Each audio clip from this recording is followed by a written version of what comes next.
नमस्कार, ये है रेडियो हिंदुस्तान और मैं हूँ आपके साथ पारिजात। आप सुन रहे हैं हमारा धारावाहिक गोली, जिसे लिखा है भारत के सर्वोच्च सर्वोत्कृष्ट साहित्यिक उपन्यासकारों में से एक श्री चतुरसेन शास्त्री ने। इनके इस उपन्यास का नाम है गोली।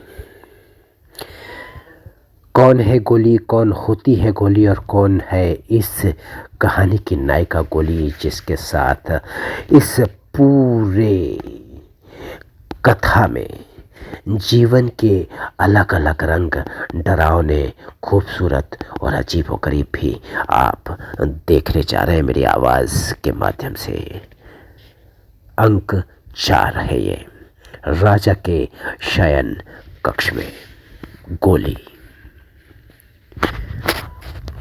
ड्योढ़ियों पर पहुंचकर केसर ने ड्योढ़ीदार से बहुत आहिस्ता से कहा, अन्नदाता से अर्ज कर दो कि चंपा खिदमत में हाजिर है। ड्योढ़ीदार एक बूढ़ा राजपूत था। उसकी सफ़ेद दाढ़ी हवा में लहरा रही थी। वो सफ़ेद पायजामे पर सफ़ेद अंगा और उस पर उदयपुरी कोट पहने हुए था। पाग भी उसकी सफ़ेद थी। बड़ी बड़ी मूछें कान में उलझी हुई थी। वो तलवार गोद में धरे अपनी विशाल ढाल के सहारे ऊँघ सा रहा था। केसर का स्वर सुनकर उसने सावधान होकर और मंद स्मित स्वर में नेत्रों से एक विशेष प्रकार का संकेत करते हुए कहा, जाओ भीतर, हुक्म है तुम्हारे लिए, अन्नदाता जाग रहे हैं। द्वार पर मोटा रुईदार पर्दा लटक रहा था। उसने पर्दा उठाकर हमें राह दिखाई। पहले केसर और पीछे उसकी परछाई की भांति मैं, जैसे उसकी पीठ पर चिपकी हुई थी मैं। बिना पदचाप किए मैं भीतर कक्ष में जा पहुंची। राजा के वहां ठहरने से पहले मैं उस कमरे को देख आई थी। तब उसकी सजावट चल रही थी, पर इस समय तो उसके ठाठ ही कुछ और थे। अन्नदाता पलंग पर पौड़े हुए थे। एक हल्के पीले रंग की रेशमी रजाई उनके पैरों पर पड़ी थी और 2-4 तकियों के सहारे कुछ उठंगे हुए वो किसी अंग्रेजी पत्रिका के चित्र देख रहे थे। गंगा जमनी काम का आदमी के कद के बराबर पेचवान पास रखा था और उसमें से खमीरी तमाकू की मस्त सुगंध उठकर कमरे में महक रही थी। एक गोला युवक उनके पैर दबा रहा था और बूढ़ा चाकर हाथ बांधे एक कोने में खड़ा था। अन्नदाता थोड़ी देर में पेचवान का कश लेकर इस छत की ओर धुएं का बवंडर छोड़ देते थे। कमरे में सन्नाटा था और दीवार की घड़ी की खटखट मुझे अपने हृदय की धड़कन सी महसूस हो रही थी। पलंग के पायताने कुछ कंबल, कुछ गुस्से करीने से तह किए हुए थे। खिड़कियों पर गुलाबी छींट के पर्दे पड़े थे और उनके पास पुष्पाधरों में ताजे फूलों के गुलदस्ते सजे हुए थे। पलंग के नीचे चांदी की एक बड़ी चिलमची पर सुगंधित घास करीने में बिछी हुई थी। कभी कदास दरबार उसमें घास खकार लेते थे। केसर ने चुपचाप निकट जाकर अन्नदाता के चरणों में सिर नवाया, ढोक दी। मैंने भी कांपते कांपते आगे बढ़कर उसका अनुसरण किया। फिर केसर ने संकेत से चाकर को बुला एक चौकी उठवाकर पलंग के निकट रखवाई। उस पर गजक और भुने हुए गोश्त की चांदी की रकाबियाँ सजा दी। केसर के संकेत से मैंने दारू की दोनों बोतलें चौकी पर रख दी और एक तरफ हटकर मैं जड़वत खड़ी हो गई। केसर के संकेत से चाकर ने बर्फ और सोडे की बोतलें लाकर चौकी पर रख दी। फिर केसर ने सुवसित पानी के बीड़ों से भरा हुआ चांदी का पानदान बगल से निकालकर चौकी पर रख दिया। संकेत से मुझे समझा भी दिया कि ये पान है। अब तरुण कोला चरण सेवा छोड़कर चुपचाप उठ खड़ा हुआ। केसर ने उसे संकेत से एक और बुलाकर पूछा, सिगरेट किधर है? गोले ने बक्स से सिगरेट से भरा चांदी का डिब्बा और दियासलाई लाकर चौकी पर रख दिया। अब केसर ने आंख उठाकर चारों ओर देखा और बूढ़े चाकर से संकेत से पूछा, सब ठीक है या कुछ? चाकर ने संकेत से ही कहा, सब ठीक है। केसर ने पूछा, पेचवान पर तेरी ही चाकरी है? बूढ़े ने हामी भरी तो केसर ने कहा, जा बाहर बैठ। फिर उसने तरुण गोले से संकेत से बाहर जाने को कहा। कोला कक्ष से चला गया। इतना तुम तड़ाम हुआ परंतु अन्नदाता को जैसे कुछ मालूम ही नहीं पड़ा। वो उसी भांति चुपचाप पत्रिका के पन्ने पलटते और पेचवान का कश खींचते रहे। हमारे कक्ष में आने के बाद एक बार भी उन्होंने आंख उठाकर हमारी ओर नहीं देखा था। मुझे ये देखकर भारी आश्चर्य हो रहा था कि कैसर सब सामान इस प्रकार जुटा रही थी जैसे बरसों से वो अन्नदाता की सेविका रही हो, उनकी आवश्यकताओं और आदतों को जानती हो। अंत में उसने जल की झारी को अच्छी तरह से जांच कर देखा। चांदी की झारी जल से भरी हुई थी, गिलास पास रखे थे। उसने दारू पीने के लिए पैक और गिलासों की ओर देखा, संकेत से मुझे दिखाया। 3-4 तौलिए भी उसने वहाँ पर रख दिए। सब काम खत्म करके उसने एक बार फिर कमरे में चारों ओर देखा और संतोष की सांस ली। फिर उसने साभिप्राय मेरी ओर देखा। मैं तो भीता चकिता हिरणी की भांति उन साभिप्राय आंखों को ताकते ही रह गई। रास्ते भर उसने मुझे बहुत सारी सीख दी थी। उसमें से कुछ बातें मुझे समझ में आई, कुछ नहीं आई। जब वे सब बातें आगे पीछे होने वाली घटनाएं इतनी तेजी से मेरे दिमाग में घूमने लगी कि अब मुझे लगा कि मेरा सिर चक्कर खाने लगेगा। तब मुझे ऐसा प्रतीत हुआ जैसे मैं अभी बेहोश होकर गिर जाऊंगी। परंतु उसी समय केसर ने आगे बढ़कर अन्नदाता के चरणों में ड्योढ़ियों पर हाजिर हूं ये कहा और वो एकदम मुंह फेर कर चल दी। पर्दा उठाकर कमरे से बाहर हो गई। कमरे में अब मैं ही अकेली राजा जी के साथ रह गई थी। मैं पीतल के पत्ते की भांति कांप रही थी। मेरा शरीर पसीने से भीग गया था, जीभ तालू से सट गई थी और मैं ऐसा लग रहा था मुझे किसी भी क्षण बेहोश हो जाऊंगी। राजा ने अब पत्रिका एक तरफ फेंक दी। तकिए के सहारे जरा उठकर बैठ गए। पेचवान से कष्ट लेते हुए एकटक मेरी ओर देखते रहे। फिर उन्होंने कहा, तू किसकी चाकरी में है? बाईजी राज की अन्नदाता। यहाँ तो उनकी इजाजत से आई है। मैं अन्नदाता के हुक्म से आई हूँ। किससे पूछकर? माँ से। कुरानी से नहीं पूछा? नहीं सरकार। राजा ने फिर कश पेचवान से लिया और धुएं का बादल छत की ओर बनाया। फिर पूछा, वो औरत कौन है? माँ की पलंग दासी है अन्नदाता। क्या नाम है? केसर है सरकार। उसे तो साथ लाई? माँ ने भेजा है सरकार। राजा ने पेचवान छोड़ दिया, करवट बदली, तकिया उठाकर सीने पर रखा और बिना देखे ही कहा, सिगरेट दे। मैंने आगे बढ़कर बॉक्स से सिगरेट निकाली, उसे राजा के होठों से लगाया, दिया सलाई से सुलगाकर और दिया सलाई एस्ट्रे में डाल दी। राजा चुपचाप सिगरेट के धुएं के छल्ले बनाते और छत की ओर फेंकते रहे। इतनी बातचीत और पहली सेवा की सफलता से उत्साहित मेरा मन जरा ठहर गया। दिल की धड़कन थोड़ी कम हो गई, साहस लौट आया। मैंने केसर की सीख, अपने अनुभव और सहज ज्ञान का सहारा लिया। गिलास में बर्फ और सोडा डाला और एक पैग दारू उड़ेलकर गिलास लेकर राजा के निकट आई और कांपते हाथों से गिलास को मूक मौन भाव से उनकी तरफ आगे बढ़ा दिया। देखकर राजा मुस्कुराए। उन्होंने मेरी ओर एक विचित्र दृष्टि से देखा, पैग लिया और 1-2 सिप लेकर गिलास मेरी तरफ बढ़ा दिया। आगे बढ़कर मैंने पैग थाम लिया। राजा सिगरेट के धुएं के बादल बनाते रहे। मैं पैग लिए खड़ी रही। जब इशारा पाती गिलास बढ़ा देती। राजा एक सिप लेकर पैग मुझे थमा देते और सिगरेट पीते। सिगरेट खत्म हुई, मैंने दूसरी सुलगा दी। पैग खत्म हुआ तो मैंने दूसरा भर दिया। पैग हाथ में लेकर पैक को राजा जी तकिए पर कोहनी टेक कर एक ओर को जरा सा उठंगे होकर बैठ गए। हुक्म दिया, बैठ। हुक्म के साथ उन्होंने पलंग पर जगह बनाते हुए आंख से संकेत किया। मैं डरती सी जरा टिक कर बैठ गई। इस बार राजा अपने हाथ में पैक लिए रहे। फिर उन्होंने पूछा, तू पीती है? नहीं सरकार। क्यों नहीं? बाईजी राज की अटारी में दारू नहीं आती। राजा ने हुंकार भरा। पैक खाली हो गया। मैंने तीसरा भरकर बढ़ाया। राजा ने कहा, तू पी। अन्नदाता, मैंने कभी नहीं पी है, आज पी। अन्नदाता, हमारा हुक्म है।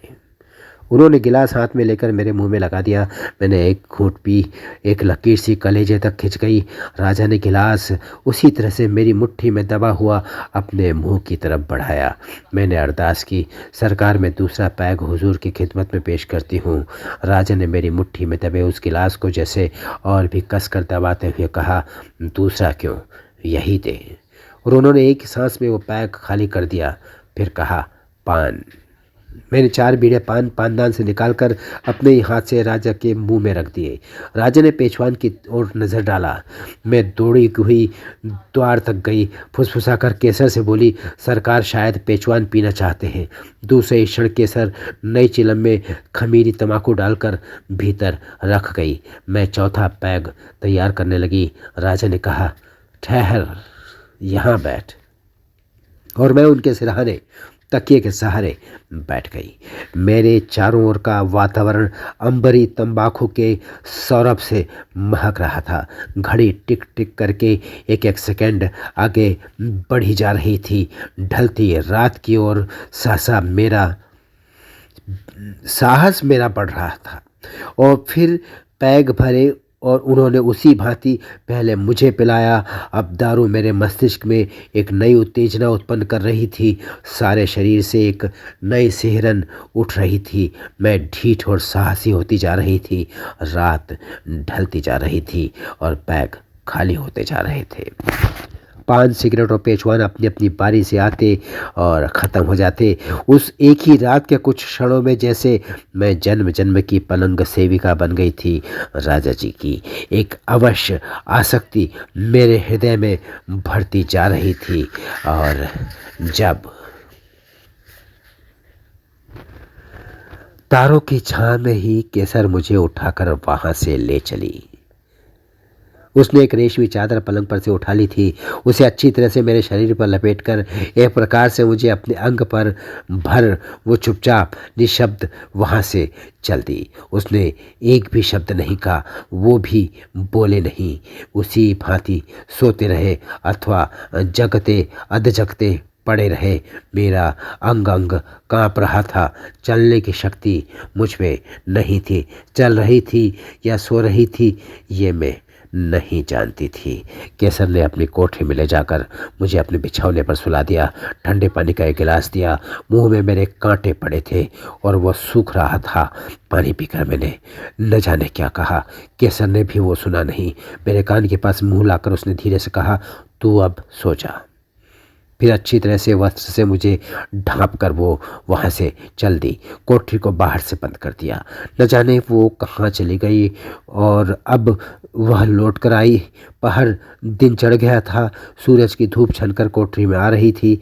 मैं जाग गई थी, पर मेरा एक एक हाड़ दर्द कर रहा था।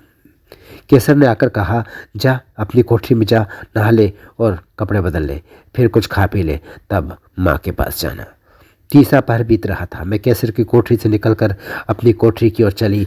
एक विचित्र और अभूतपूर्व आलस्य और अवसाद अब भी मेरे अंगों में था। अपनी कोठरी में जाकर मैं फिर चारपाई पर पड़ गई। बहुत देर तक पड़ी रही। रात की ज्ञात अज्ञात सुखद बातें स्वप्न की भांति मेरी आंखों में घूम रही थी, जैसे पृथ्वी से अधर हवा में लटक रही हूँ। बहुत देर मैं आंख बंद किए पड़ी रही, फिर उठी, आवश्यक कृत्य किए, नहाई और कपड़े बदले। अब मुझे बड़ी भूख लग रही थी, परंतु रसोई से कुछ मिलना संभव नहीं था। कोठरी में कुछ मिठाई रखी थी, वही मैंने खाई और उठकर ठंडा पानी पिया। फिर मैं बिछोने पर पड़ गई। बहुत देर तक पड़ी रही। संध्या का अंधकार फैल गया। मैं अकेली थी। अकेले पड़े पड़े मैं बेचैन हो गई। रात हो गई थी। दिया बाती जल गई थी। अब धीरे धीरे संकोच से सिकुड़ी सी माँ के कमरे की तरफ मैं जा रही थी। मैं घबरा रही थी कि न जाने माँ क्या कहेगी, क्या पूछेगी, परंतु वो सब बातें मैं उन्हें कैसे बताऊंगी, कैसे कहूँगी। माँ ने मुझे देखकर कुछ नहीं कहा, ना कुछ पूछा। उन्होंने एक विचित्र दृष्टि से मेरी ओर देखा। उनके होठों पर एक मीठी स्मित रेखा और नेत्रों में संतोष की झलक थी। उनकी उस दृष्टि को देखकर मैं कुछ इस तरह लजाई कि दौड़कर मैंने उनकी गोद में अपना मुंह छिपा लिया। माँ ने मेरे सिर पर दोनों हाथ रखकर मुझे अपनी छाती से लगा लिया। ऐसा प्यार और संरक्षण मैंने कभी आज से पहले माँ से नहीं पाया था। बड़ी देर तक मैं उसी तरह माँ के वक्ष में मुंह छिपाए खड़ी रही। जब मैंने मुंह उठाया और देखा, माँ का मुंह आंसुओं से भीगा हुआ है। उन्होंने आहिस्ता से मुझे अपने वक्ष से अलग किया और कहा, अन्नदाता ने पसाव भेजा है। सुनकर मैंने माँ के मुंह की ओर देखा। मैंने देखा उनकी दृष्टि सामने चौकी पर रखे पीले कपड़े से ढांपे हुए एक बड़े से ढेर पर लगी है। मैंने भी उसी ओर नजर दौड़ाई। कौतूहल और उत्सुकता से जाकर मैंने उस ढेर का वस्त्र हटा दिया। देखकर मेरी आंखें चौंधिया गईं। एक भारी जोड़ा था, जैसे कुंवरी पहनती थी। कुछ जड़ाऊ गहने थे, ढेर सारी सोने की मोहरें थी, मिठाइयाँ थी, मेवे के थाल थे। ये सब इतनी सारी चीज़ें किसके लिए आई है? मैंने माँ से आंखों ही आंखों में प्रश्न किया। माँ ने अभिप्राय समझकर मुस्कुराकर कहा, ये महाराज श्री ने तेरे लिए पसाव भेजा है। मेरे लिए? मेरे मुंह से टूटे फूटे शब्द निकले। आंखें फाड़ फाड़ कर मैं उन सब चीज़ों को देखने लगी। अपने जीवन में मैंने इतनी चीज़ें कभी नहीं देखी थी। ये सब क्या मेरे लिए है? मेरे लिए? मैं आनंद से विफल हो गई। मेरा कलेजा उछलने लगा और मैंने परेशान होकर माँ की ओर देखा। माँ ने कहा, वो जोड़ा पहन ले। मेरा मुंह सूख गया था। क्या मैं? कांपते हाथों से मैंने जोड़ा छुआ। उसी समय केसर आ गई। वो सीधे मेरे पास आई। अपने हाथों से उसने मुझे जोड़ा पहनाया। सब गहने सराह सराह कर पहनाए। फिर मिठाई से भरा थाल मेरे सामने रखकर कहा, खाओ रानी जी। मैं लजा गई। मैंने केसर की गोद में मुंह छिपा लिया। मेरी आंखों में आंसू उमड़ आए। केसर ने हंसकर मेरे मुंह में मिठाई ठूस दी। उसने न जाने क्या क्या कहा। वो सब समझने सुनने की परिस्थिति में उस समय मैं नहीं थी। मैं उसी भांति केसर की गोद में पड़ी ये सोचती रही कि आज मुझे फिर उस शयन कक्ष में ले जाया जाएगा या फिर नहीं। भय, उल्लास और उद्वेग और लाज से मैं अभिभूत हो रही थी। माँ और केसर धीरे धीरे मेरे ही संबंध में बातें कर रही थीं। उसी समय केसर ने कहा, अन्नदाता चले गए। जाते समय जोहार करने में गई थी। महाराज ने मुझे ये पंचलड़ी और 5 अशर्फियाँ इनाम में दी हैं। अन्नदाता चले गए? न जाने क्यों मेरे कान में ये वाक्य बंदूक की गोली की भांति लगा। मैंने मुंह उठाकर केसर की ओर देखा। केसर ने एक बार मुझे देखा। अपनी गोद में मुझे खींचकर वो उसी भांति माँ से मेरे और अन्नदाता के नए संबंध और भावी परिस्थितियों के अनुसार तथा संभावित परिणामों की चर्चा करने लगी। उन सब बातों को मैं अपने दोनों कानों से नहीं, अपने संपूर्ण रोमकूपों से सुनने लगी। उसी समय माँ ने कहा, खड़ी हो, देखो जरा, जोड़ा ठीक से नाप में बैठा है ना तेरे लिए? मैं खड़ी हुई। माँ ने और केसर ने मेरे चारों ओर घूम फिर कर देखा, संतोष प्रकट किया। फिर केसर ने मुझे माँ के आदमकद शीशे के सामने लाकर खड़ा किया।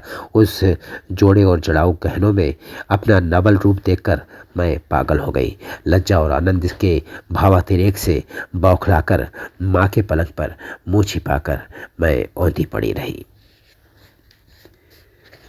बात फैल गई। कुंवरी को किसी न किसी रूप में इस बात का पता चल ही गया। मुंह से उन्होंने कुछ नहीं कहा, पर उनकी आंखों में एक भय और विरक्ति की रेखा मैंने देखी। ये रेखा मरते दम तक उनकी आंखों में मैं देखती रही। जैसा कि मैं कह चुकी हूँ, वो बहुत भावुक और मानिनी तथा मितभाषिणी थी। मैं समझती हूँ कि उनके सामने वो घटना जब विकृत होकर पहुंची होगी, तब उनके हृदय को कितनी चोट लगी होगी। यह स्वाभाविक भी था, पर मैं भी इस संबंध में क्या कर सकती थी। आरंभ में मैं कुछ अपराधिनी सी, लज्जित सी उनके सामने जाती, पर पीछे एक ढीठ भाव मेरे मन में उत्पन्न हो गया, जैसे मैंने उनकी परवाह करनी छोड़ दी हो। मेरा ये भाव परिवर्तन भी उन्होंने देखा, महसूस किया, परंतु इस पर भी उन्होंने मुझसे कुछ नहीं कहा। हाँ, अब मैं उनसे, उनके हृदय से अवश्य दूर चली गई थी। वो मुझे देखकर दिल की बातें नहीं करती थी। मेरे ना आने पर वो कभी बुलाती नहीं थी, हंसकर कभी बोलती नहीं थी। पहले जैसा प्यार वो मुझे करती थी, सरल भाव से अपनी आवश्यकताएं बताती थी, वो सब अब नहीं करती थी। परंतु मैंने अपने अदब, कायदे और विनय में कोई कमी, कोई परिवर्तन नहीं आने दिया था। यद्यपि मैं अब उनकी ओर से बेपरवाह हो गई थी, फिर भी जब उनके सामने होती, तब पहले जैसी अधीनता से ही मैं उनसे बातें करती थी। दाता के कान में शायद ये बात पड़ चुकी थी। मैंने देखा कि मुझे देखकर उनका मुंह गंभीर हो जाता था और जैसे वो कुछ परेशान से हो जाते थे। मैंने ये भी देखा कि मेरे प्रति उनका पहले जैसा मोह और ममता का भाव शायद अब नहीं रह गया था। मुझे देखकर अब वो हंस हंस कर मेरा हालचाल नहीं पूछते थे, हंसी ठट्ठा नहीं करते थे। असल बात यह थी कि वो अपनी पुत्री को बहुत चाहते थे। पुत्री तो मैं भी उन्हीं की थी, पर बिना माता की अपनी उस पुत्री के प्रति उनके मन में बड़ी गाढ़ी प्रीति थी। वो उनकी एकमात्र संतान भी तो थी। मैं तो उनकी संतान होने पर भी संतान नहीं थी। मातृहीन कुंवरानी स्वभाव से ही गंभीर, मितभाषणी, एकांत प्रिय और नाजुक थी। ठाकुर साहब उनका बड़ा ख्याल रखते थे, और जब उन्हें उस कल्पित घटना का पता लगा तब तो उनका मन मातृहीना पुत्री के लिए द्रवित हो उठा। उन्हें कुछ ऐसा प्रतीत हुआ जैसे यहीं से, विवाह से पूर्व, सौभाग्योदय से पहले ही उनकी प्रिय पुत्री का दुर्भाग्य उदित हो गया हो। पर प्यार उनका मेरे प्रति भी कम नहीं था। कुंवरानी के बाद मैं ही तो उनकी आत्मीय थी, जिनमें उनके रक्त का अंश था। फिर उनकी सेवा और आवश्यकताओं का मैं ही सबसे अधिक ख्याल रखती थी। कब, कहाँ, क्या वस्तु दाता को चाहिए, ये मुझसे अधिक कौन जानता था। दाता भी ये बात जानते थे, इसी से वो मुझे देखकर प्रसन्न रहते थे। उनकी उदासीनता देखकर भी मैंने अपना भाव बदला नहीं था। उनकी सेवा शुश्रूषा जैसे मैं पहले जतन से और तत्परता से करती थी, वैसी ही अब भी करती रही। फलतः मेरे प्रति उनकी उदासीनता अधिक देर तक टिक नहीं पाई, और फिर वो मुझसे पहले की भांति प्रसन्न रहने लगे। ऐसा प्रतीत हो रहा था जैसे मेरे विषय में भी उन्होंने मन ही मन में कुछ वैसा ही निर्णय कर लिया था जैसा कुंवरानी के संबंध में। धीरे धीरे विवाह की चर्चा और तैयारियां सरगर्मी से होने लगीं। नए वस्त्र, नए आभूषण, नए सामान जुटाए जाने लगे।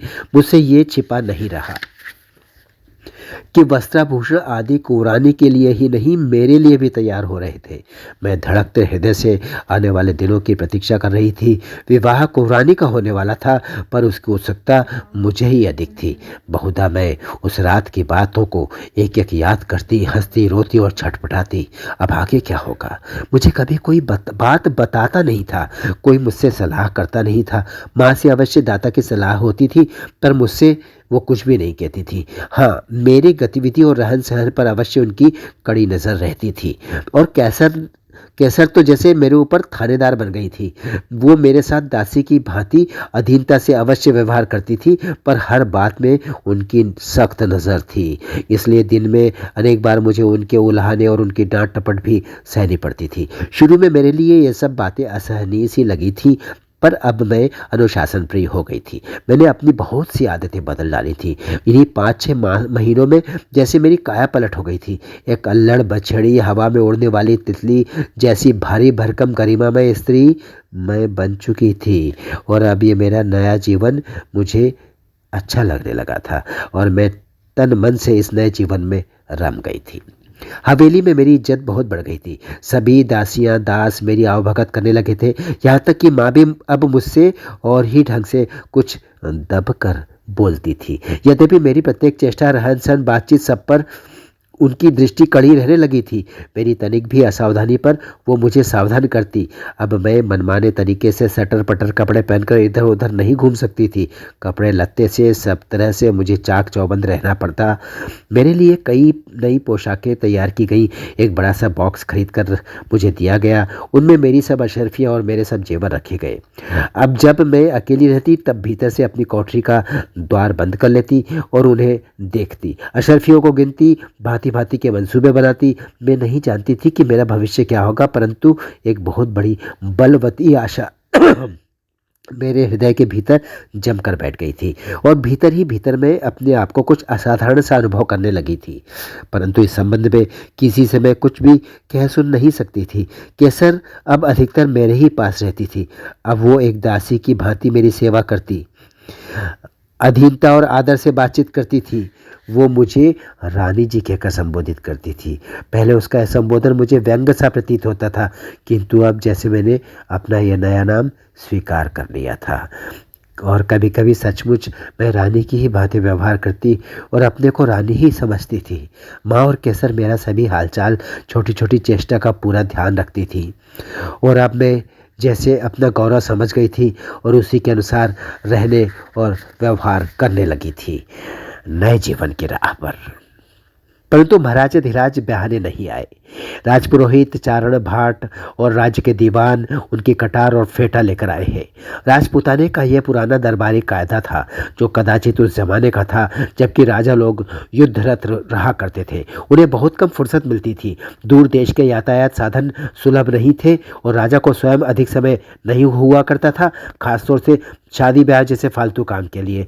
देर तक युद्धस्थली या राजगद्दी को सूनी छोड़कर अनुपस्थित रहना उनको श्रेयस्कर नहीं लगता था, कदाचित निरापद भी नहीं था। जी हाँ, मैंने ब्याह को एक फालतू काम कहा। राजाओं के ब्याह उनके जीवन की ऐसी महत्वपूर्ण घटनाएं नहीं थी जिनका उनके जीवन पर स्थायी प्रभाव पड़े। ये ब्याह तो होते ही रहते हैं, कभी कभी तो वर्ष में 2-4 बार हो जाते थे। उनकी गिनती कौन करता था और परवाह किसको थी? ठाकुर ठिकानेदार अपनी लड़कियां रनवास में ठूंस देना लाभदायक समझते थे। इससे उन्हें 2 लाभ होते थे। लड़की रानी बन जाती थी और ठिकानेदार को सदा बड़ी बड़ी रियासती सुविधाएं आसानी से राजा की तरफ से मिल जाती थी। ठाकुर ठिकानेदार, भले ही एक गांव के ठाकुर ठिकानेदार क्यों ना हो, ये वाले, उनका रुतबा बढ़ जाता था। वे राजा के ससुर बन जाते थे और अपने इस पद का अधिक से अधिक लाभ उठाते थे। ये तो रही छोटे ठाकुर ठिकानेदारों की बात। बड़े बड़े छत्रधारी राजा भी बड़े बड़े महाराजाओं के रनवासों में अपनी बेटी जैसे तैसे ठूंस देने में अपनी भलाई समझा करते थे। प्रथम लाभ तो उनको ये होता था कि वे दोनों राज्य आपस में संबंधी और मित्र बन जाते थे। एक खतरा भी आपस से नहीं रहता था। न केवल परस्पर पर दूसरे सरदार, कर्मचारी और सैनिक भी उनके साथ चले आते थे। सबसे आगे ऊंटों पर धौंसा बजता हुआ चलता था। सबसे पीछे घुड़सवार और पैदल पलटन 4 कोस दूर सीमा पर आकर, मैं माफ़ी चाहता हूँ, यहाँ पर थोड़ा सा आगे बात चलेगी। प्रथम लाभ तो इससे ये होता था कि ये दोनों राज्य आपस में संबंधी और मित्र बन जाते थे। न केवल परस्पर लड़ने का खतरा उनका हट जाता था, जो मैंने अभी आपको बताया, एक दूसरे से डर खत्म हो जाता था। और साथ में फ़ायदा ये भी होता था कि आवश्यकता होने पर शत्रु से लड़ने के लिए भी उनको दूसरे राजा का साथ मिल जाता था। इसके अलावा राज्य के भीतर से भीतरी भेद समाचार उनको मिलते रहते थे। उनके लिए सब सुविधाएं सुगमता से प्राप्त होती रहती थी। उनकी लड़कियां रनवास में आकर उनकी राजदूत बन जाती थी और महत्वपूर्ण राजनीतिक सेवाएं करती थी। इन सब कारणों से चाहे बड़ा छत्रधारी राजा हो, चाहे कोई छोटा ठाकुर ठिकानेदार, वो इस बात की परवाह नहीं करता था कि राजा की आयु क्या है, राजा बूढ़ा हो गया है, राजा कुरूप है, राजा कैसा है, आदमी है, जानवर है, कुछ फर्क नहीं पड़ता था। और लड़की सौतों पर जाती है या सती होने के लिए जा रही है, इस बात से भी उन्हें कोई चिंता नहीं होती थी। वे तो यत्न विधि से अपनी लड़कियां छत्रपति राजाओं को दे दिया करते थे। संक्षेप में उनकी लड़कियों की शादियां पतियों से नहीं, राजगद्दियों से होती थी। वे पत्नी नहीं, रानी बनाई जाती थी। उनमें से बहुतों को जीवन में कभी कभी एक बार ही पति का सहवास प्राप्त होता था, कभी कभी वो भी नहीं होता था। कभी ब्याह के तुरंत बाद ही चिता पर जीवित जलकर सती धर्म निभाना पड़ता था।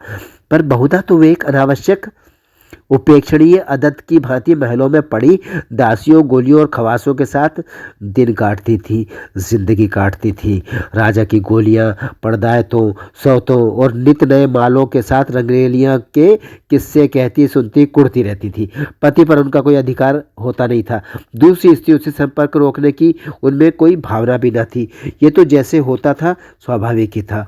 अन्नदाता कभी कभार उनके महलों में पधार जाते थे। यही उनके लिए जीवन में बड़े सौभाग्य की बात होती थी। ऐसे ही वे दिन थे और ऐसे ही रीति रिवाज उन दिनों राजस्थान में थे। सतीत्व का उन्हें पूरा निर्वाह करना पड़ता था। यद्यपि राजा पक्का लंपट और शराबी होता था, वे परपुरुष को देख भी नहीं सकती थी, छू भी नहीं सकती थी। राजा के मर जाने पर उनको सती होना पड़ता था। ऐसे भी उदाहरण है कि विवाह के बाद 36 वर्ष वो पति गृह में रही और इसी बीच उसने एक बार भी पति का स्पर्श नहीं किया। फिर दूर देश में युद्ध में पति का जब देहांत हो गया तो उसे उस पति की पाग गोद में रखकर चिता में जलकर सती होना पड़ा। अब आप बताइए, इसी एक उदाहरण से राजस्थान के राजाओं और उनके रनवासों में रहने वाली रानियों के असाधारण जीवन को आप भली भांति समझ सकते हैं। इसके आगे की कथा अगले अंक में, यानी कि अंक 5 में आपके सामने प्रस्तुत होगी। शादी होने वाली है कुंवरानी की और साथ में जाएगी दूसरी रानी, जो कि है हमारी इस कहानी की नायिका गोली। प्रतीक्षा कीजिए, बहुत शीघ्र आपके सामने उपस्थित होगा अंक 5। तब तक करते रहिए काम, सुनते रहिए रेडियो हिंदुस्तान और बोलते रहिए जय श्री राम। पानी बचाइए, सबको सिखाइए, पेड़ लगाइए, सबको सिखाइए, क्योंकि बहुत आवश्यक है। रेडियो हिंदुस्तान।